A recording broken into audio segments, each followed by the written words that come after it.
This morning's prayer and meditation is from Rilke's letter to a young poet.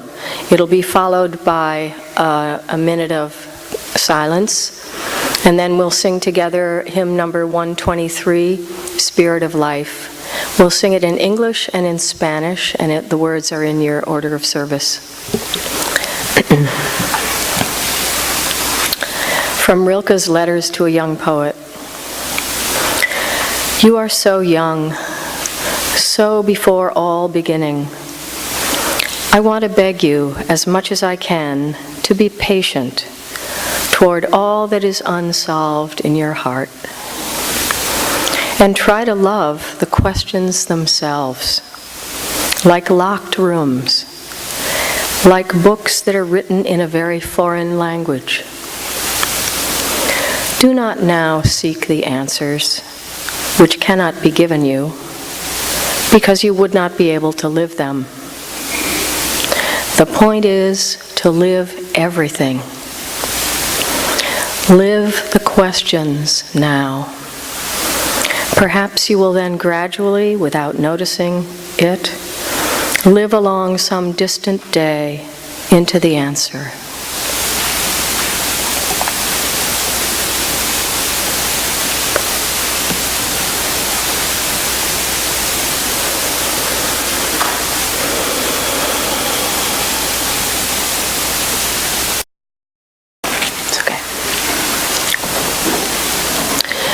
The reading is from the Old Testament.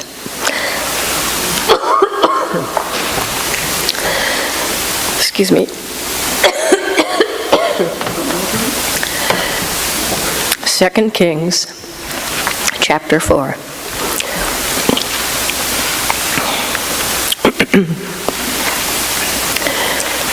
And it fell on a day that Elisha passed to Shunem, where was a great woman, and she constrained him to eat bread. And so it was that as oft as he passed by, he turned in thither to eat bread. And she said unto her husband, Behold now, I perceive that this is a holy man of God, which passeth by us continually. Let us make a little chamber, I pray thee, on the roof, and let us set for him there a bed, a table, a chair, and a candlestick. And it shall be when he cometh to us that he shall turn in thither. And the story goes on for quite a while, but that's all I'll leave you with.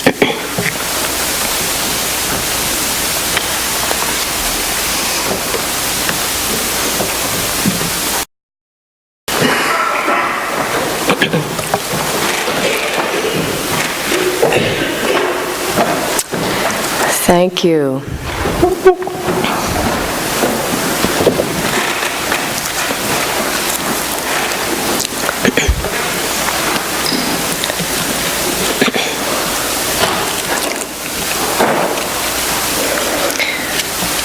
Some years ago, I came upon the story of the Shunammite woman, and it spoke to me. So I wrote my own version of it to explore what it meant to me. My version is in 12 parts, and it goes like this. 1. A long time ago, someone in Shunem built an extra room on the roof of her house for the Holy One. That's what I want to do. I want to go up to the roof of my house where the sky starts and make this room in case the Holy One needs a place to stay. A table, a chair, a bed, and a candle. 2. It's coming along. I go up there and work with what I have. Some wood, some stone.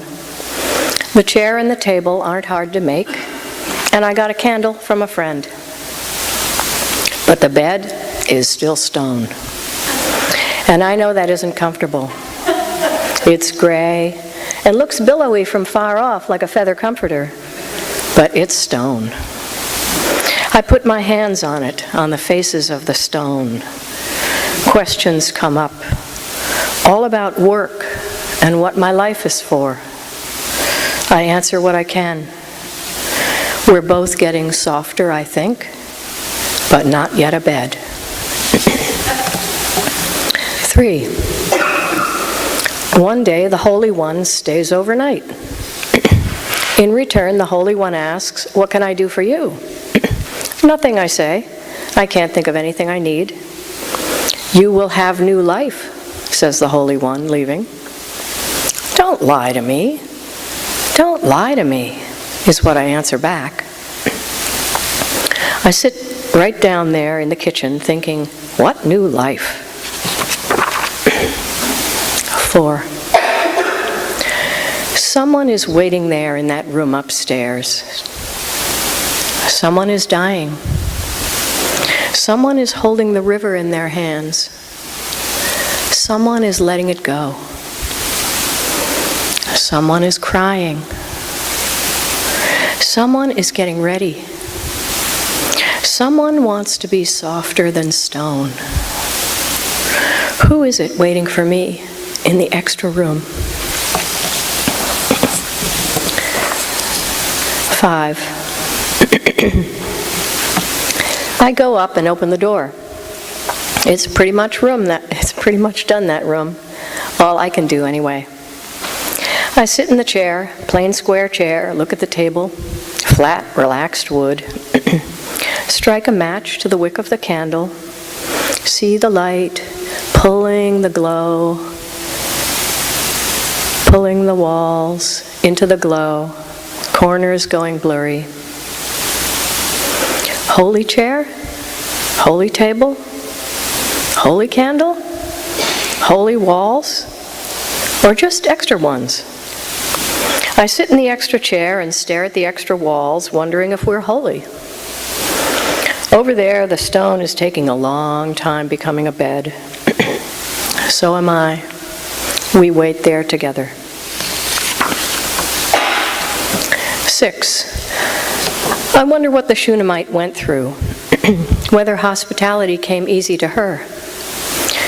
And did the furniture know itself right off?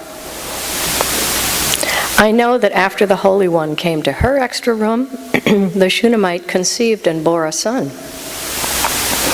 I wonder what my extra room is for, who will come there, and whether it's holy the way it is, empty. 7. Lots of time passes. Time.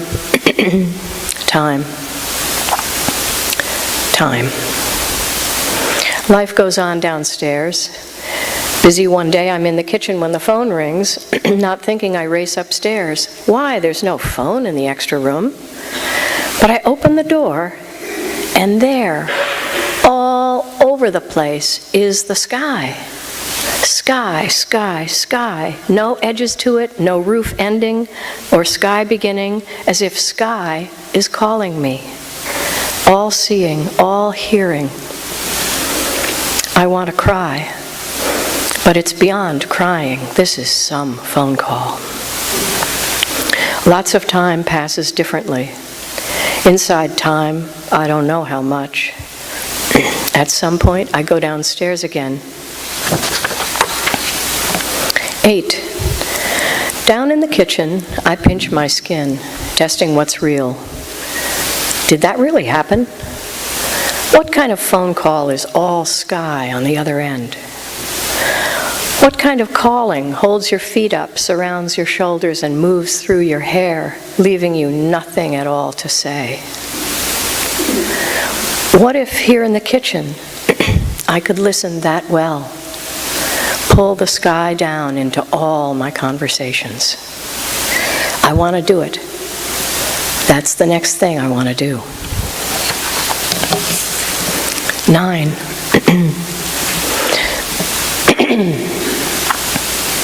Now I go up there all the time to the extra room that is definitely holy, waiting for the phone to ring, wishing the sky would call me over and over again without edges. It doesn't work that way. I go up there some days and all the furniture is dead. Even the wooden stuff gone to stone on me. I want to cry, and I do cry, and the bed is no comfort to me.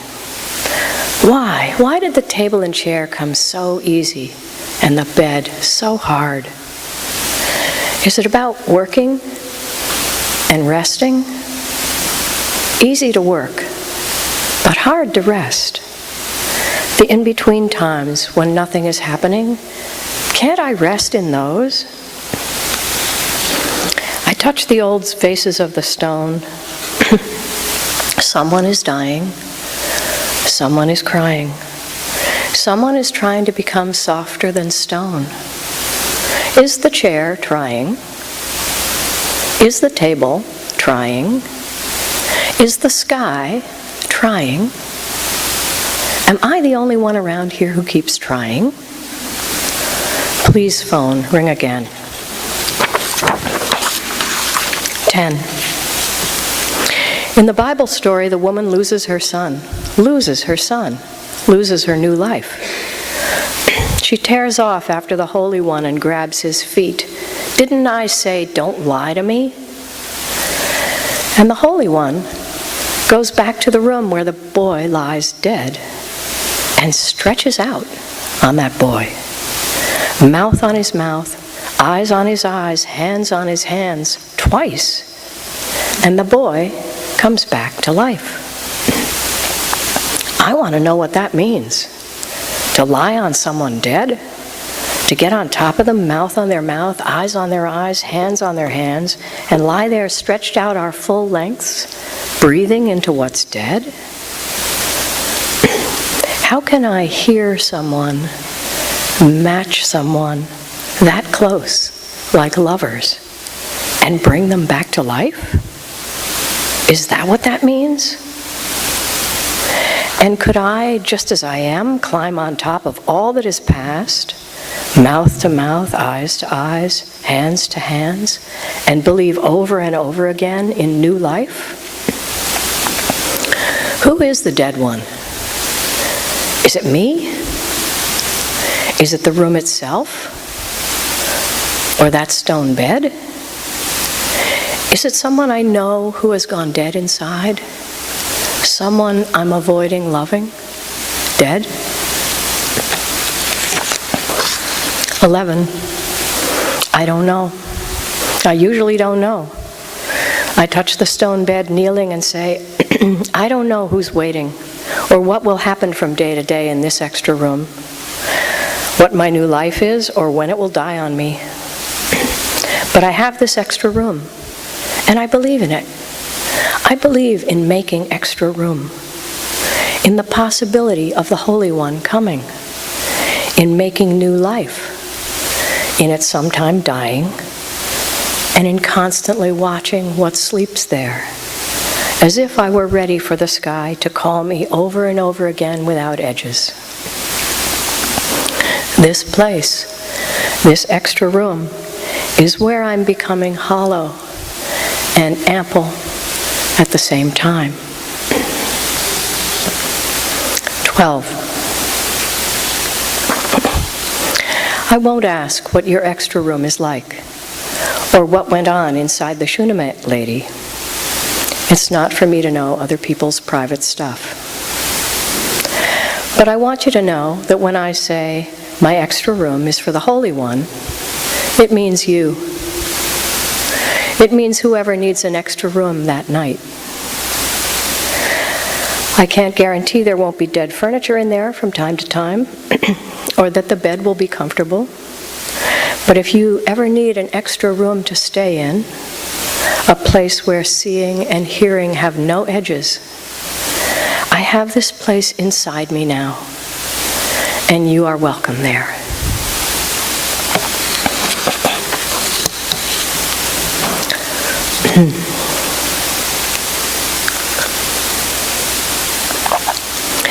We come here on Sundays to sit in this extra room where we can meet ourselves, our inner life, and each other. We make time for this extra room to meet the inner assignment. Whatever waits for us here, whatever is soft or hard. Whatever has been left behind and whatever is calling us in this moment. New life. Something begging for our attention. However long ago we came to Cape Cod, came into this world, there is each day something we're meant to hear or say or become. Something we came here to make space for. Perhaps it's simply to learn to listen for that.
When I came here in 1984, I needed to turn my boat around.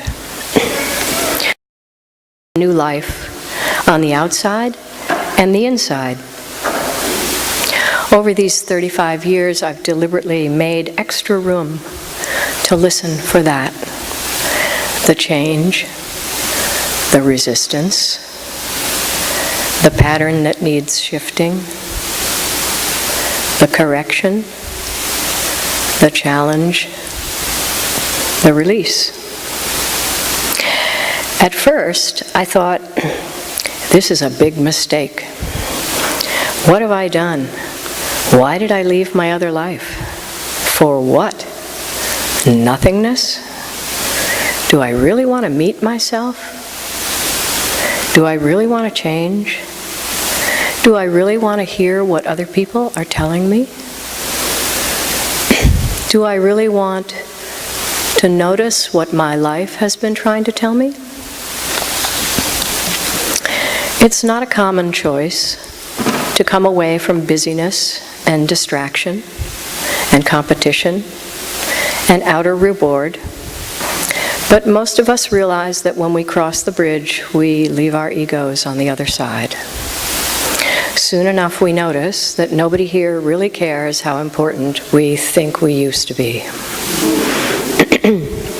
The great equalizer, the sand, the water, the dissolving of everything that is not essential.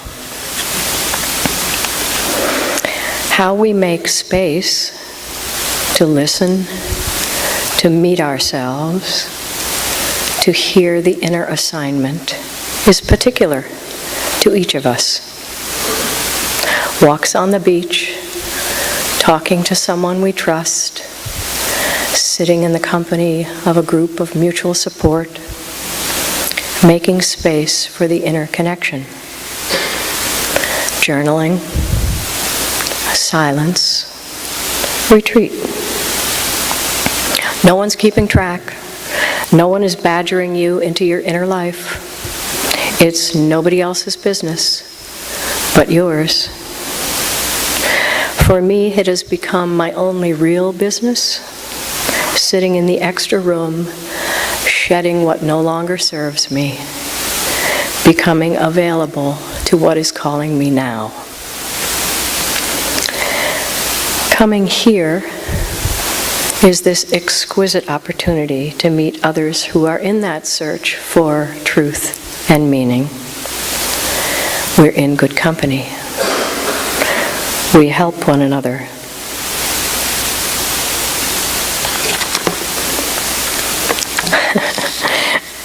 And somewhere I was going to move over here. Wow, that made everybody really present. Aren't mistakes great? So there's been no mistake. I just wanted to get your attention.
Coming here is this exquisite opportunity to meet others who are in that spiritual search for truth and meaning. We are in good company. We can help each other. May it be so. Blessed be. Please stand as you are able for our final hymn in the gray hymnal, number 391.